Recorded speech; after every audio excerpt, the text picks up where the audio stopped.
जय हिंद दोस्तों, स्वागत करता हूं मैं दिनेश पांचाल आपके अपने YouTube channel Udaan study classes में। उड़ान स्टडी क्लासेस मतलब आपकी सफलता, the way to smart learning.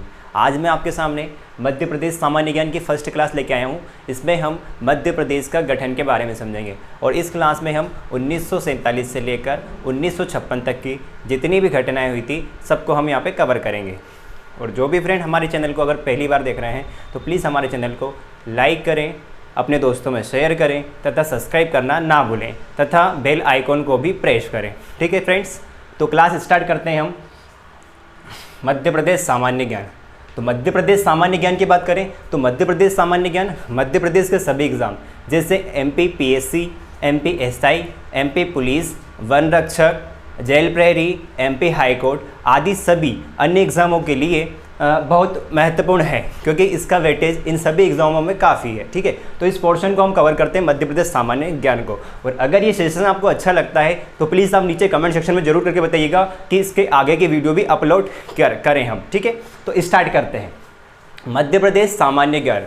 तो मध्य प्रदेश सामान्य ज्ञान की हम बात करते हैं तो देखिए, पहले बात यह है कि मध्य प्रदेश अब ब्रिटिश काल के दौरान मतलब स्वतंत्रता के पूर्व मध्य प्रदेश नाम से कोई राज्य नहीं था। बात आ रही है समझ में? मतलब मध्य प्रदेश नाम से कोई राज्य नहीं था। तो अगर हम बात करते हैं इसके पुराने नाम की, तो भाई मध्य प्रदेश का पुराना नाम था ब्रिटिश काल के दौरान यह था CP बरार, मतलब सेंट्रल प्रोविंस एवं बरार। इसका पुराना नाम क्या था? सेंट्रल प्रोविंस एवं बरार था, जिसे हम CP बरार के नाम से भी जाना जाता है। ठीक है, तो अगर हम बात करते हैं तो देखो MP SI में एक क्वेश्चन आया था कि भाई सेंट्रल प्रोविंस का गठन कब किया गया था। तो सेंट्रल प्रोविंस का गठन किया गया था, डेट याद रखेगा, ये डेट पूछी थी एग्जाम में, 2 नवंबर 1861 को। कब किया गया था? 2 नवंबर 1861 को सेंट्रल प्रोविंस का गठन किया गया था। ये MP SI का क्वेश्चन है। और अगर हम बात करें बरार प्रांत की तो फ्रेंड्स बरार प्रांत का गठन किया गया था 24 अक्टूबर 1936 को। 24 अक्टूबर 1936 को बरार प्रांत का गठन किया गया था। ठीक है, और इन दोनों को कब मिलाया गया था? इन दोनों का गठन किया गया था 1950 में। इन दोनों का गठन किया गया था 1950 में और उस समय सेंट्रल प्रोविंस एवं बरार की राजधानी फ्रेंड्स नागपुर थी। क्या थी? नागपुर थी। तो ये क्वेश्चन आता है। और अगर हम बात करें देखो, सेंट्रल प्रोविंस में बरार की राजधानी क्या थी उस समय? नागपुर थी। बात आ रही है समझ में? तो हमने ये देखा कि मध्य प्रदेश का पुराना नाम क्या था। तो पुराना नाम क्या था? सेंट्रल प्रोविंस एवं बरार था, जिसे CP बरार के नाम से भी जाना जाता है। और उस समय ये मध्य प्रदेश भाग A, पार्ट A राज्य का हिस्सा था। ठीक है, हम पूरा डिस्कस करेंगे डिटेल्स में, बस आप अंत तक इस वीडियो को देखिएगा। तो देखिए, अगर हम बात करते हैं पुराने नाम की तो हम बात करते हैं इसके वर्तमान नाम की। तो भाई वर्तमान में इसका नाम क्या है? इसका वर्तमान स्वरूप की, तो वर्तमान में नाम इसका है मध्य प्रदेश। क्या है? मध्य प्रदेश। और मध्य प्रदेश क्या है? एक राज्य है। मध्य प्रदेश क्या है? एक राज्य है। तो एक पॉइंट यहां से आप याद रखिएगा कि भाई संविधान के अनुच्छेद 3, संविधान के अनुच्छेद 3 के अंतर्गत भारत के राज्य का गठन किया जाता है। तो अगर हम बात करें मध्य प्रदेश का गठन भी किसके तहत हुआ था? तो अनुच्छेद 3 के अंतर्गत हुआ था। किसके तहत हुआ था? अनुच्छेद 3 के अंतर्गत हुआ था। और मध्य प्रदेश का गठन हुआ कब था फ्रेंड्स? तो मध्य प्रदेश का गठन हुआ था 1 नवंबर 1956 को हुआ था। कब हुआ था फ्रेंड्स? 1 नवंबर 1956 को। तो क्वेश्चन आता है कि मध्य प्रदेश का गठन कब हुआ था? तो मध्य प्रदेश का गठन हुआ था 1 नवंबर 1956 को। और अगर हम बात करते हैं इसके वर्तमान गठन की या वर्तमान स्वरूप की, तो इसका वर्तमान स्वरूप है फ्रेंड्स 1 नवंबर 2000।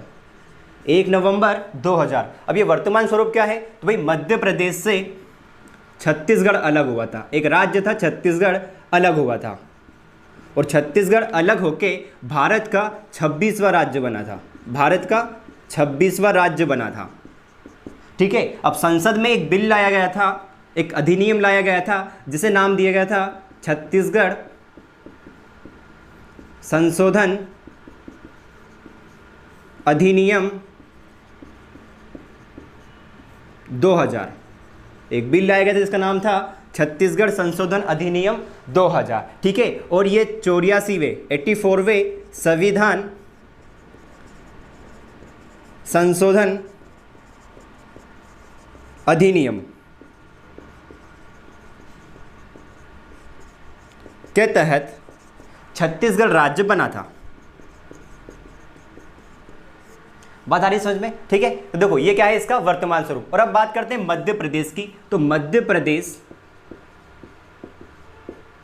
प्रदेश का नाम किसने दिया था? तो भाई मध्य प्रदेश के नामकरण की अगर हम बात करते हैं तो भाई मध्य प्रदेश का नामकरण किया था भारत के प्रथम प्रधानमंत्री। तो प्रथम प्रधानमंत्री कौन थे फ्रेंड्स? पंडित जवाहरलाल नेहरू जी ने। पंडित जवाहरलाल नेहरू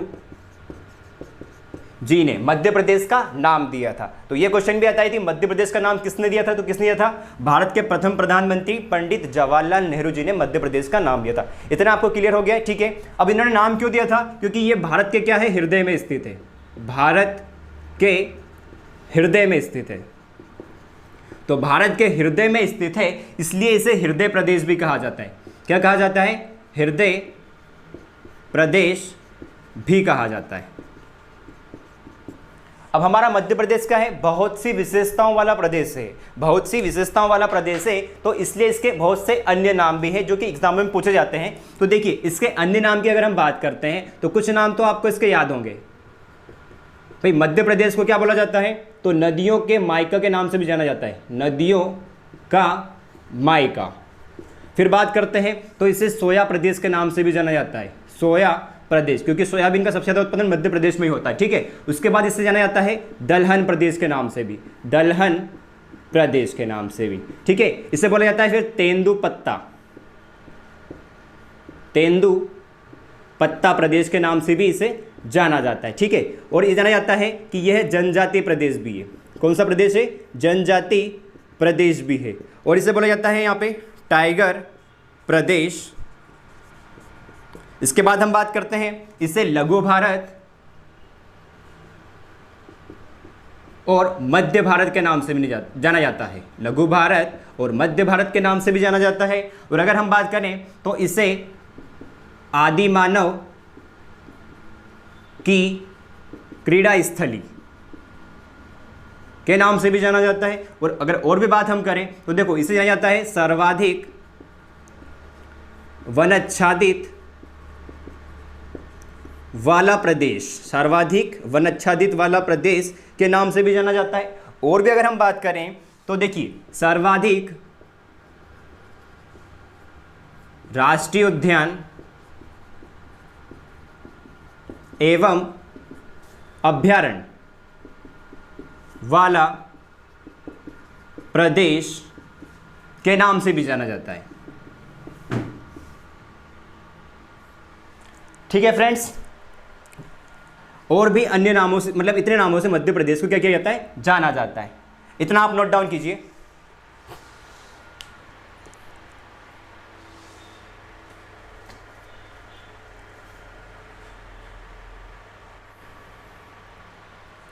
सो फ्रेंड्स आपने इतना नोट डाउन कर लिया होगा, ठीक है। आगे बढ़ते हैं।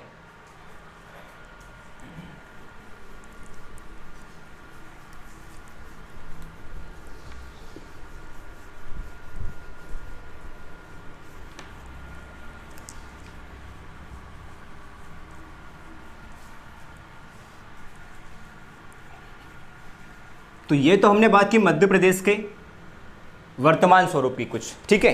तो देखिए हम स्टार्ट करते हैं मध्य प्रदेश का गठन। तो मध्य प्रदेश का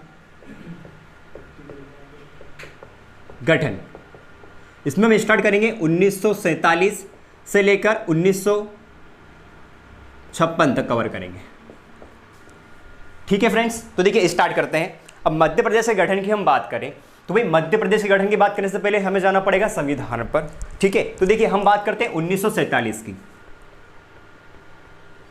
1947 की मतलब स्वतंत्रता के समय की। और हमारा देश आज़ाद कब हुआ था? तो हुआ था 15 अगस्त 1947 को आज़ाद हुआ था, ठीक है। तो देखिए हमारा जब स्वतंत्रता के समय की हम बात करें तो भाई मध्य प्रदेश मध्य प्रदेश नाम का कोई प्रांत नहीं था। तो उस समय भारत में क्या था, राजाओं का शासन चलता था। भारत में राजाओं का शासन चलता था।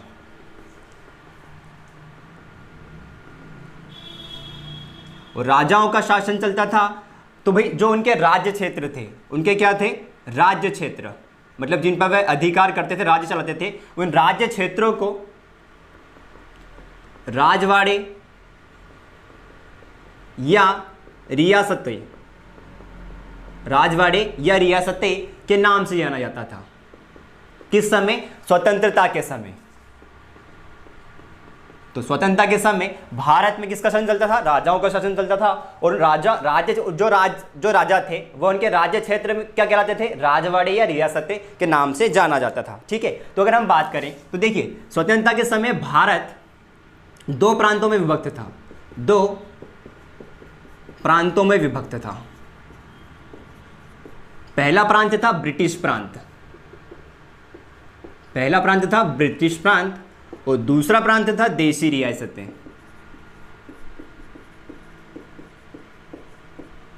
अब ब्रिटिश प्रांत की अगर हम बात करें तो भाई ब्रिटिश प्रांत था सरकार के अधीन था। किसके अधीन था, सरकार के अधीन था, मतलब यहां पर सरकार का शासन चलता था। किसका शासन चलता था यहां पे, सरकार का। और अगर हम बात करें देशी रियासतें की तो भाई देशी रियासतें राजाओं के अधीन थी। देशी रियासतें किसके अधीन थी, राजाओं के अधीन थी। शासन कौन करती थी, सरकारी चलाती थी, नियम वगैरह सरकारी बनाती थी, बस राजाओं से क्या करते थे, फॉलो करते थे। ठीक है, तो देशी रियासत में किसका शासन था, राजाओं का शासन था। और अगर हम बात करें ब्रिटिश प्रांत की तो भाई ब्रिटिश प्रांत की अगर हम बात करें तो भारत में 9 बड़े ब्रिटिश प्रांत थे। कितने, 9 बड़े ब्रिटिश प्रांत थे और अन्य छोटे ब्रिटिश प्रांत भी थे। तो भाई कितने बड़े प्रांत थे, 9 बड़े ब्रिटिश प्रांत थे और अन्य छोटे ब्रिटिश प्रांत भी थे। ठीक है, और बात करते हैं हम देशी रियासत की, तो देशी रियासत में किसका शासन चलता था, राजाओं का शासन चलता था। और इसमें कुल 565 देशी रियासतें थी। कितनी थी, 565 देशी रियासतें थी। इन 565 में से अगर हम बात करें तो देखिए 565 में से 562 रियासतों को तो भारत में मिला लिया गया था और 3 रियासतें और बच गई थी। 3 रियासतें कौन कौन सी, तो देखिए पहली थी जूनागढ़, दूसरी हैदराबाद और तीसरी थी जम्मू कश्मीर। अब बात करते हैं हम 562 रियासतों की, तो 562 रियासतों को भारत में मिलाने का काम किसने किया था, तो भाई भारत के प्रथम गृह मंत्री एवं भारत के प्रथम उप प्रधानमंत्री कौन थे फ्रेंड्स, जी हाँ, सरदार वल्लभ भाई पटेल। सरदार वल्लभ भाई पटेल के द्वारा उनकी साहसिक तथा कूटनीतिक नीति के कारण 562 रियासतों का एकीकरण करके इन्हें भारत में मिला लिया गया था। ठीक है, और सरदार वल्लभ भाई पटेल की बात करें तो इन्हें भारत का बिस्मार्क तथा लौह पुरुष के नाम से भी जाना जाता है। लौह पुरुष के नाम से भी जाना जाता है। ठीक है फ्रेंड्स, तो देखिए आगे हम बात करते हैं। 3 रियासतें बच गई थी, जूनागढ़ की रियासतें, हैदराबाद की रियासतें और जम्मू कश्मीर की रियासतों को भारत में मिलाने में अनेक समस्याओं का सामना करना पड़ा। तो जूनागढ़ की रियासत की बात करें तो देखो जूनागढ़ की रियासतों को जनमत संग्रह के आधार पर भारत में मिला लिया गया था। अगर हम बात करें हैदराबाद रियासत की तो भाई हैदराबाद रियासतों को एक अभियान चलाया था, सैन्य अभियान। इस अभियान का नाम था पोलो अभियान के तहत हैदराबाद रियासतों को भारत में मिलाया गया था। या तो सैन्य अभियान या फिर क्वेश्चन आता है कि भाई पुलिस कार्रवाई या फिर पुलिस लाठीचार्ज के द्वारा क्या किया गया था, हैदराबाद रियासत को भारत में मिला लिया गया था। बात करते हैं जम्मू कश्मीर रियासत की, तो भाई जम्मू कश्मीर के राजा उस समय कौन थे, तो राजा हरि सिंह थे। कौन थे, राजा हरि सिंह थे और जम्मू कश्मीर को भारत में मिलाया था विलय पत्र के माध्यम से। एक संधि की थी विलय पत्र, तो विलय पत्र के माध्यम से भारत में कब मिलाया गया था, तो ये डेट आपके लिए इंपॉर्टेंट है, ये है 26 अक्टूबर 1947 को। 26 अक्टूबर 1947 को जम्मू कश्मीर को भारत में मिला लिया गया था। तो ये एग्जाम में पूछा जाता है। ठीक है फ्रेंड्स, तो देखो हमने ये देखा 9 बड़े ब्रिटिश प्रांत थे। उसके बाद हमने बात की देसी रियासतों की, तो 562 रियासत थी। इन 565 थी।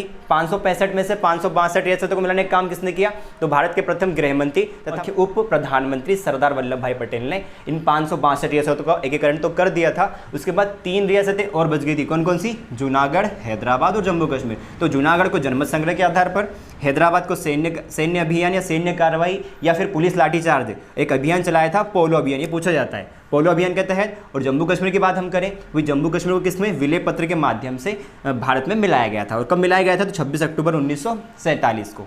ठीक है, इतना नोट डाउन कीजिए।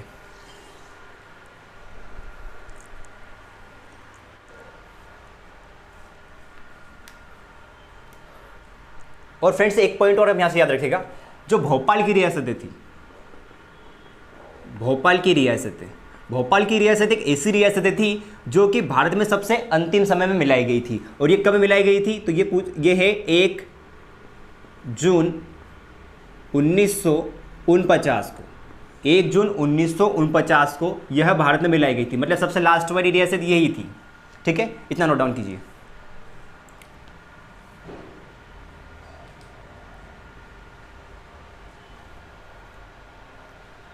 ठीक है, आगे बढ़ते हैं।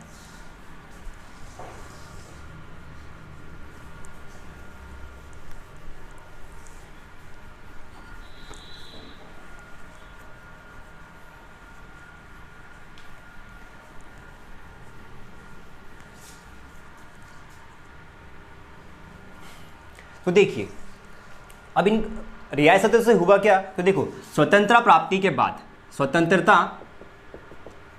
के बाद राज्यों के पुनर्गठन की मांग उठने लगी, और ब्रिटिश प्रांत तथा देशी रियासतों को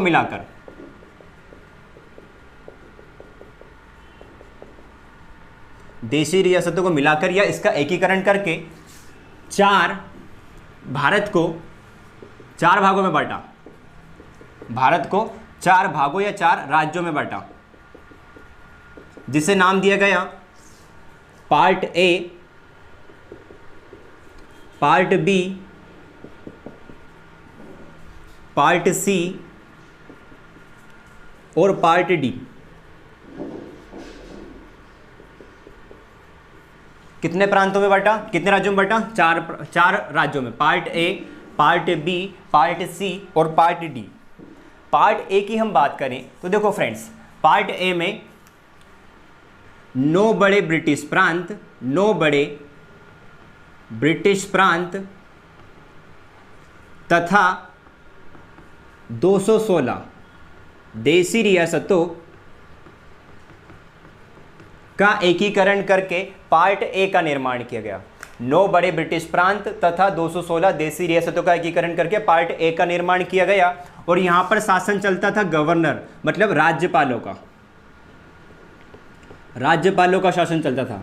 किसका शासन चलता था, राज्यपालों का शासन चलता था। इसमें पूछा जाता है कि पार्ट ए में किसका शासन चलता था, तो भाई किसका चलता था, राज्यपालों का शासन चलता था। ठीक है, अगर हम बात करें पार्ट बी की, तो पार्ट बी में जो छोटे ब्रिटिश प्रांत बचे थे, और ये ब्रिटिश प्रांत भारत थे,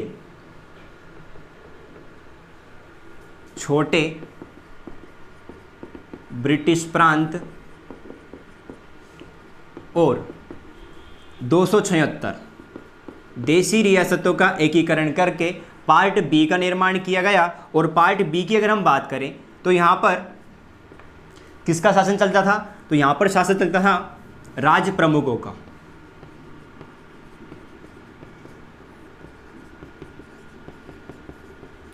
ठीक है फ्रेंड्स, फिर बात करते हैं पार्ट सी की। तो देखिए पार्ट सी में 61 देसी रियासतों को मिलाकर पार्ट सी का निर्माण किया गया। और पार्ट सी में किसका शासन चलता था, तो पार्ट सी में शासन चलता था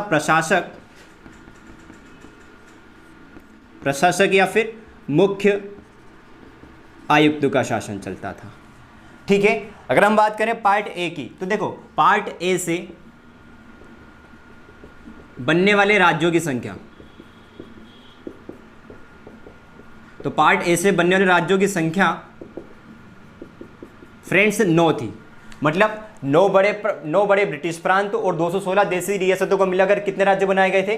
तो 9 राज्य बनाए थे। कितने राज्य बनाए थे? 9। उसी प्रकार हम बात करते हैं पार्ट बी की, तो छोटे ब्रिटिश प्रांत और 276 देसी रियासतों को मिलाकर इसमें 8 राज्यों का निर्माण किया था। कितने? 8 राज्यों का निर्माण किया था। उसी प्रकार हम बात करते हैं पार्ट सी की, जिसमें 61 देसी रियासतों को मिलाकर 10 राज्यों का निर्माण किया था। कितने राज्यों का निर्माण किया था? 10 राज्यों का। और अगर हम बात करते हैं पार्ट डी की, तो पार्ट डी में ओनली एक राज्य का निर्माण किया था, जिसका नाम था अंडमान निकोबार द्वीप समूह। अंडमान निकोबार द्वीप समूह। अब देखो मैं आपको क्यों समझा रहा हूं, ये part A, part B, part C, part D. तो अब हमारे लिए यहां से इंपॉर्टेंट निकल के आता है कि देखो पार्ट ए में मध्य प्रदेश का कौन सा हिस्सा था? तो देखिए मध्य प्रदेश का यहां से हिस्सा था सेंट्रल प्रोविंस एवं बरार। सेंट्रल प्रोविंस एवं बरार प्रांत का एक हमारा मध्य प्रदेश का हिस्सा था, सेंट्रल प्रोविंस एवं बरार। ये क्या कौन से इसमें था? तो पार्ट ए में स्थित था। ठीक है फ्रेंड्स, जिसकी राजधानी मैंने आपको बताई थी क्या थी उस समय? नागपुर थी।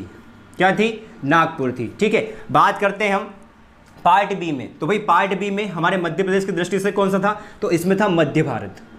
कौन सा था? मध्य भारत। और मध्य भारत की उस समय 2 राजधानियां थी। पहली राजधानी थी इंदौर और दूसरी राजधानी थी ग्वालियर।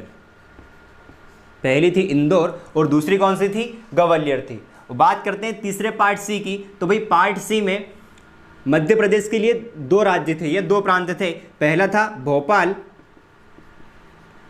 और दूसरा था विंध्य प्रदेश।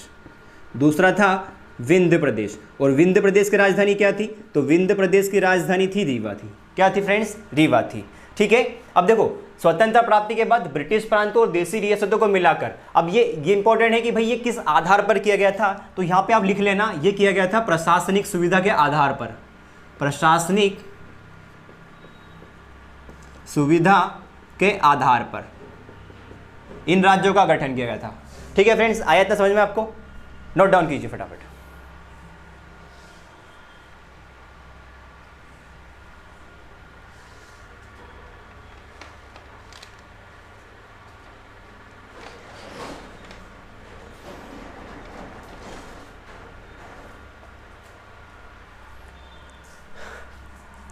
ठीक है फ्रेंड्स, आगे बढ़ते हैं।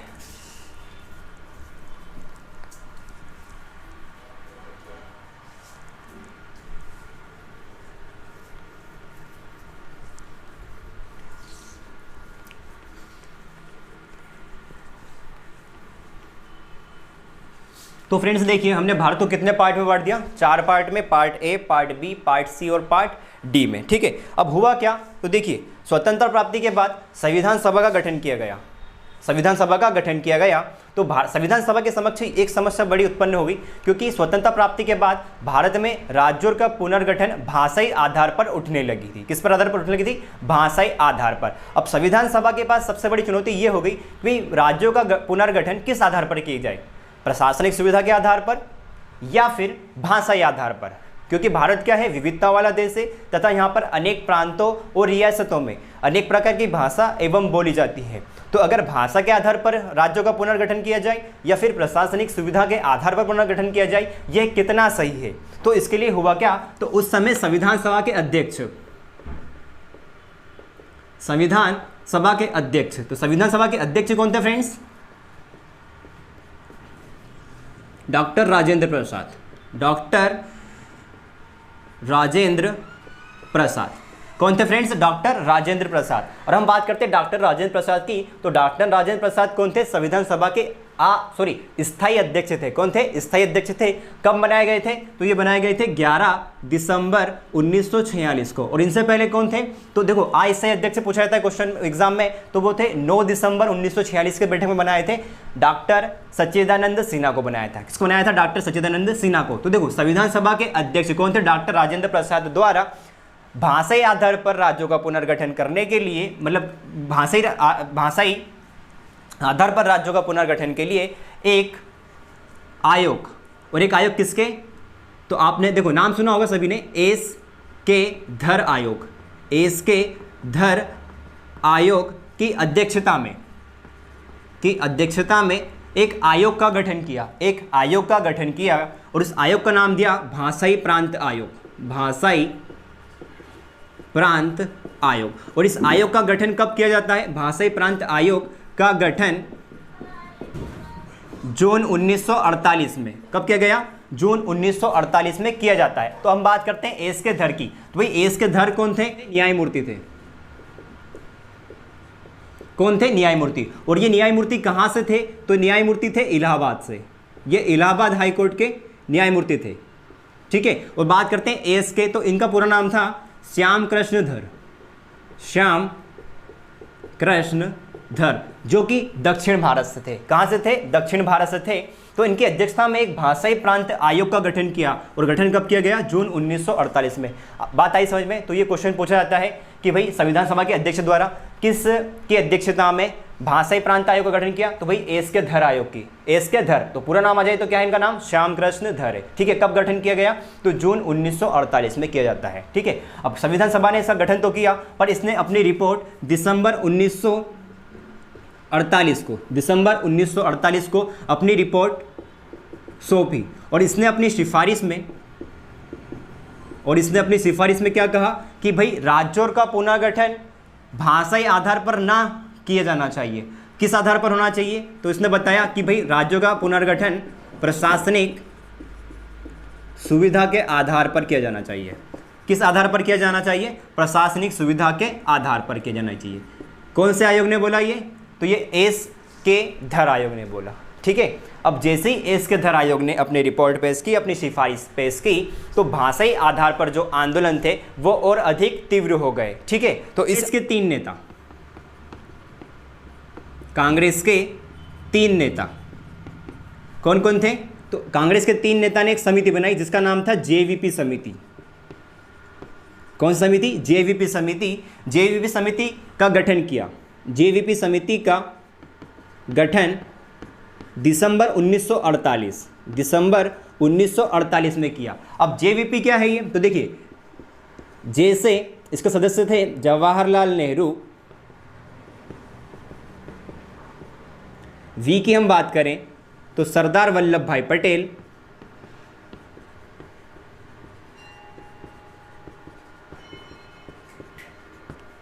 और पी की हम बात करें तो पी से है पट्टाभी सितारामैया। तो इसके सदस्य कौन थे, 3 सदस्य, जे से जवाहरलाल नेहरू, वी से सरदार वल्लभ भाई पटेल, और पी से कौन थे, पट्टाभी सितारामैया। ये कौन थे, कांग्रेस के 3 नेता थे जिन्होंने एक समिति का गठन किया। कब किया था, दिसंबर 1948 को किया था, ठीक है। अब इस समिति ने अपनी रिपोर्ट अप्रैल 1949 में, कब फ्रेंड्स, अप्रैल 1949 में अपनी रिपोर्ट सौंपी, और इसने अपनी सिफारिश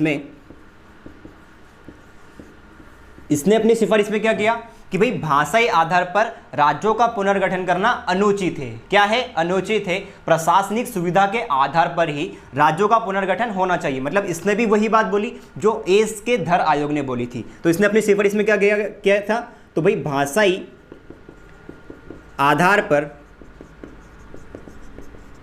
राज्यों का पुनर्गठन करना अनुचित है। ये क्वेश्चन यहाँ से पूछे जाते हैं। बात आ रही है आपको समझ में, इतना नोट डाउन कीजिए।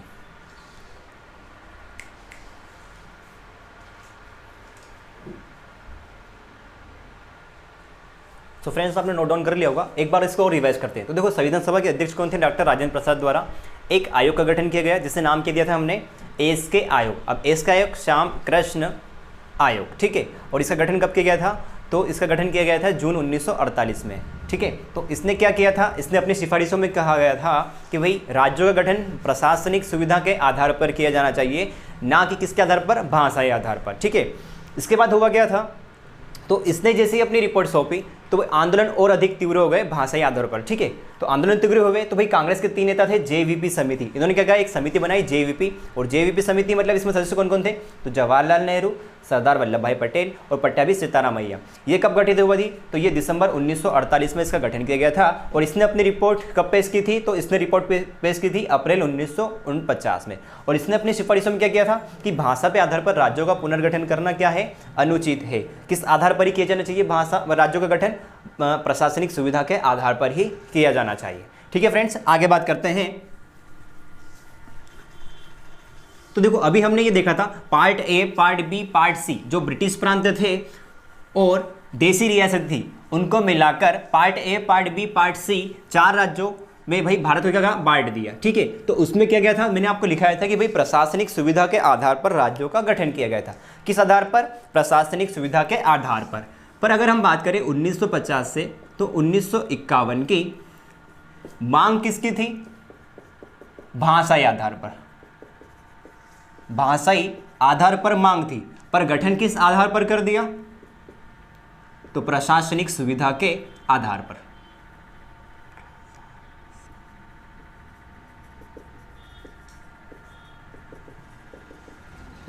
और प्रशासनिक सुविधा के आधार पर कितने, भाई इसको part A, part B, part C और पार्ट डी भाग में बांट दिया, ठीक है। अब इससे हुआ क्या कि भाई जो भी आंदोलन चल रहे थे, आंदोलन विद्रोह चल रहे थे, इसने क्या किया, आंदोलन और ये अधिक क्या हो गए, तीव्र हो गए, ठीक है। तो एक कांग्रेस के नेता थे, कांग्रेस के नेता थे जिनका नाम था श्री रामाल्लू पोट्टी, श्री रामाल्लू पोट्टी। इन्होंने क्या की थी, भूख हड़ताल पर थे, ये क्या थे, भूख हड़ताल। और इन्होंने 56 दिन की भूख हड़ताल की थी। कितने दिन की, 56 दिन की भूख हड़ताल की थी। तो क्वेश्चन पूछा जाता है कांग्रेस के नेता कौन थे जिन्होंने 56 दिन की भूख हड़ताल की थी, तो कौन थे, श्री रामाल्लू पोट्टी। या श्री रामाल्लू पोट्टी ने कितने दिन की भूख हड़ताल की थी, तो कितने दिन की थी, 56 दिन की। तो कांग्रेस के नेता श्री रामाल्लू पोट्टी ने 56 दिन की भूख हड़ताल की थी, और इस भूख हड़ताल के कारण इनकी मृत्यु हो जाती है 15 दिसंबर 1952 को। 15 दिसंबर 1952 को क्या हो जाती है, इनकी मृत्यु हो जाती है। तो इनकी मृत्यु हो जाने के कारण इस जो भी आंदोलन हमारे जो आंदोलन चल रहे थे, विद्रोह चल रहे थे, और वो क्या हो गए, और अधिक तीव्र हो गए। आंदोलन क्या हो गए, और अधिक तीव्र हो गए। और इस आंदोलन के अधिक तीव्र हो जाने के कारण सरकार को मजबूर होकर भाषाई आधार पर पहले राज्य का गठन करना पड़ा। भाषाई आधार पर पहले राज्य का गठन करना पड़ा। और पहले भाषाई आधार पर राज्य का गठन करना पड़ा। और पहला राज्य था जिसका नाम था आंध्र प्रदेश, जिसका नाम था आंध्र प्रदेश। और इसका गठन कब किया गया था, तो इसका गठन किया था अक्टूबर 1953 को। अक्टूबर 1953 को क्वेश्चन पूछा था एग्जाम में कि भाई भाषाई आधार पर किस राज्य का गठन किया गया, तो किसका किया गया है, आंध्र प्रदेश का। और कब किया गया गठन, तो अक्टूबर 1953 को। अक्टूबर 1953 को। अगर हम बात करते हैं आंध्र प्रदेश की, तो भाई आंध्र प्रदेश की अगर हम बात करते हैं तो भाई मद्रास से, किससे, मद्रास से तेलुगु भाषा क्षेत्र को, कौन सी, तेलुगु भाषा क्षेत्र को अलग करके क्या बनाया गया था, आंध्र प्रदेश राज्य बनाया गया था। अगर हम बात करें इसके बाद की, तो भाई मद्रास के कुछ और क्षेत्र थे, मद्रास के बचे हुए क्षेत्र, मद्रास के बचे हुए क्षेत्र को कहाँ पे रखा गया था, तो तमिल क्षेत्र में रखा गया था। किस क्षेत्र में रखा गया था, तमिल क्षेत्र में रखा गया था। तो इससे इसका नाम फिर 1969 में 1969 में इसका नाम कर दिया तमिलनाडु। क्या कर दिया, तमिलनाडु। आ रही बात समझ में फ्रेंड्स। देखिए फिर हम बात करते हैं, इसके आगे चलते हैं। तो देखो अब सरकार के सामने एक समस्या ने फिर जन्म लिया। तो अगर एक समस्या जन्म लेती है तो उसका समाधान भी उसके साथ जन्म लेता है। मतलब समस्या ये थी क्योंकि दूसरे राज्य भी, कौन से राज्य, दूसरे राज्य भी भाषाई आधार पर राज्य के गठन की मांग करने लगे। किस आधार पर, भाषाई आधार पर राज्य के गठन करने की मांग करने लगे। तो फिर हुआ क्या, तो देखो सरकार ने एक फिर समाधान इसका निकाला कि भाई राज्यों का क्या करना चाहिए, यहाँ पे राज्यों का, राज्यों से राज्य बनाना चाहिए, राज्यों से राज्य, राज्यों से राज्य का क्या करना चाहिए, यहाँ पे निर्माण करना चाहिए। मतलब हम यहाँ पे कह सकते हैं राज्यों का पुनर्गठन, राज्यों का क्या यहाँ पे पुनर्गठन, ठीक है, राज्यों का पुनर्गठन। और अगर हम राज्यों के पुनर्गठन की बात करें तो 1953 में राज्य पुनर्गठन आयोग का गठन किया गया। तो यहाँ से एक आयोग आया, एक आयोग बनाया गया कब, 1953 में, राज्य पुनर्गठन आयोग। कौन सा आयोग, राज्य पुनर्गठन आयोग, ठीक है। तो राज्य पुनर्गठन आयोग की हम बात करते हैं तो देखिए फ्रेंड्स, 29 दिसंबर 1953 को, 29 दिसंबर 1953 को न्यायाधीश फजल अली, न्यायाधीश फजल अली की अध्यक्षता में 3 सदस्यीय, अध्यक्षता में 3 सदस्यीय एक आयोग का गठन किया, ये एक समिति का गठन किया गया, ठीक है। अब इसके 2 और सदस्य थे, 2 अन्य सदस्य थे। एक तो कौन थे इसके, फजल अली थे, और दूसरे थे हृदयनाथ कुंजरू, हृदयनाथ कुंजरू या HN कुंजरू के नाम से भी जाना जाता है। और दूसरे थे KM पणिक्कर, KM पणिक्कर। तो कब किया गया था राज्य पुनर्गठन आयोग का गठन, 29 दिसंबर 1953 को न्यायाधीश फजल अली की अध्यक्षता में 3 सदस्यों को मिलाकर एक आयोग का गठन किया गया, जिसे नाम दिया था राज्य पुनर्गठन आयोग। अब इस आयोग ने अपनी रिपोर्ट कब पेश की थी, तो इस आयोग ने अपनी रिपोर्ट पेश की थी 30 सितंबर 1955 को। कब पेश की थी, 30 सितंबर 1955 को इसने अपनी रिपोर्ट पेश की थी, ठीक है फ्रेंड्स। आगे बात करते हैं तो देखो, इसने अपने रिपोर्ट में निम्न प्रावधान दिए थे, इसने अपने रिपोर्ट में निम्न प्रावधान दिए। तो इसने अपनी रिपोर्ट में ये कहा था, पहले तो इसने ये कहा था कि भाई भारत में जो राज्य हैं, भारत में जो राज्य हैं, पहले तो उसमें क्या था कि राष्ट्रीय सुरक्षा, जो भारत के नए राज्य हैं उनमें क्या, राष्ट्रीय सुरक्षा, वित्तीय एवं प्रशासनिक, वित्तीय एवं प्रशासनिक कुशलता को महत्व दिया जाना चाहिए। किसको, राष्ट्रीय सुरक्षा, वित्तीय एवं प्रशासनिक कुशलता को महत्व दिया जाना चाहिए, ठीक है। सेकेंड इन्होंने बोला था कि भाई भाषाई आधार पर राज्यों का गठन, राज्यों का पुनर्गठन करना अनुचित है, ठीक है फ्रेंड्स। और तीसरा इन्होंने बोला था कि भारत में जो, भारत को part A, part B, part C और पार्ट डी को हटाकर सिर्फ एक ही भाग बनाना चाहिए। तो ये किसने बोला था, फजल अली आयोग ने, ठीक है। अब सरकार ने क्या किया था, इस आयोग की रिपोर्ट पर कुछ संशोधन करके, इस आयोग की रिपोर्ट पर कुछ संशोधन करके 1 नवंबर 1956 को, 1 नवंबर 1956 को 14 नए राज्यों का निर्माण किया तथा साथ ही 6 केंद्र शासित प्रदेश या फिर संघ शासित प्रदेश का निर्माण किया, ठीक है फ्रेंड्स। देखिए अब 14 नए राज्य कौन कौन से बात करते हैं। तो 14 नए राज्य थे। पहला था आंध्र प्रदेश, पहला कौन सा था, आंध्र प्रदेश। दूसरा था मध्य प्रदेश, तीसरा उत्तर प्रदेश, चौथा राजस्थान, पांचवा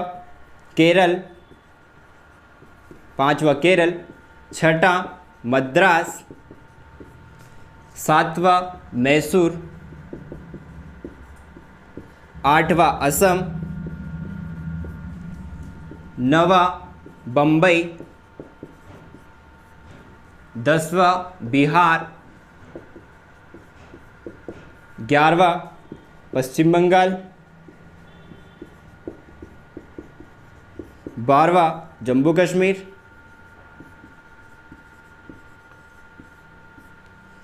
13वां उड़ीसा और 14वां था पंजाब। इन 14 नए राज्यों का क्या किया गया, गठन किया गया की थी कि भाई मध्य प्रदेश का गठन कब हुआ था, तो कब हुआ था 1 नवंबर 1956 को हुआ था। और अगर बात करते हैं 6 केंद्र शासित प्रदेश या संघ प्रदेश की, तो पहला इसमें था दिल्ली, दूसरा था अंडमान निकोबार द्वीप समूह,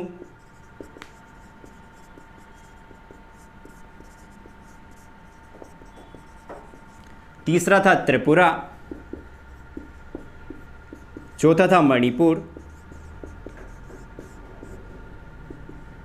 पांचवा था लक्षद्वीप और छठा था हिमाचल प्रदेश।